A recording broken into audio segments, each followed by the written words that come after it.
विधानसभा निवडणुकीच्या तोंडावर महायुतीतली धुसफूस समोर आली। पुण्यातल्या वडगाव शहरी विधानसभा मतदारसंघामध्ये अजित पवार गटाचे आमदार सुनील टिंगरेंनी विकास कामांच्या भूमिपूजनाच्या कार्यक्रमाला बॅनरवर मुख्यमंत्री आणि उपमुख्यमंत्री फडणवीसांचा फोटो लावला नाहीये। यावरून भाजपचे माजी आमदार जगदीश मुळीक यांनी या बॅनरवर आक्षेप घेतलाय। राष्ट्रवादी आमदार सुनील टिंगरे यांना महायुतीचा धर्म पाळण्याचा विसर पडल्याचं जगदीश मुळीक यांनी बोलून दाखवलं। यावर आमदार सुनील टिंगरे आणि अजित पवार यांनी प्रतिक्रिया दिली। वडगाव शहरीचे आमदार महायुतीचा धर्म पूर्णपणे विसरून गेलेत। ज्या सरकारनं हे मंजूर केलंय त्या सरकारला विसरून गेलेत। या सरकारचे प्रमुख एकनाथजी शिंदे साहेब, उपमुख्यमंत्री देवेंद्रजी फडणवीस साहेब यांचा साधा फोटो देखील त्यांनी टाकलेला नाहीये। केवळ स्वतःच्या स्वार्थापायी महायुतीचा धर्म विसरणं हे योग्य नाहीये।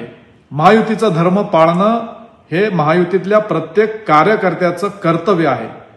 सगळ्या पक्षाच्या कार्यकर्त्यांनी महायुतीचा धर्म पाळला पाहिजे आणि महायुती म्हणूनच आपण लोकांच्या समोर गेलं पाहिजे।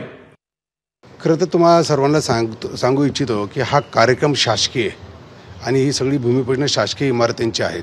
पक्षाचा नेता जर माझ्या मतदारसंघात येणार असेल तर आमचे कार्यकर्ते असन किंवा पदाधिकारी असन त्यांच्यामार्फत त्या ठिकाणी स्वागताचे फ्लेक्स लावले जातात, कार्यक्रमाचे फ्लेक्स लावले जातात। त्यामुळे तशा पद्धतीने ते झालेले, त्याच्यामध्ये कुठेही कुणाचा अवमान किंवा युतीचा धर्म पाळला नाही अशा पद्धतीचं कुठेही आमची भावना नाही। निश्चितपणे युतीमध्ये देवेंद्रजी फडणवीस असतील किंवा एकनाथजी शिंदेसाहेब असतील यांचा आदर कायम राष्ट्रवादी काँग्रेस पक्षाच्या प्रत्येक पदाधिकाऱ्यांनी केलेला आहे। हे कार्यक्रम आहेत, हे सगळे सरकारचे कार्यक्रम आहेत। आता त्या कार्यक्रमामध्ये आमच्या स्तरावर ठरवलेलं आहे, मुख्यमंत्री आणि दोन्ही उपमुख्यमंत्र्यांनी ज्या त्या भागातले उद्घाटन, जसं परवा पुण्याचं ब्रिजचं उद्घाटन आपण केलं त्यामध्ये तिथल्या लोकप्रतिनिधींची नावं असतील। तो कार्यक्रम ज्या डिपार्टमेंटचा असेल त्या डिपार्टमेंटच्या मंत्र्याचं नाव असेल, जो उद्घाटन करणार आहे त्याचं नाव असेल।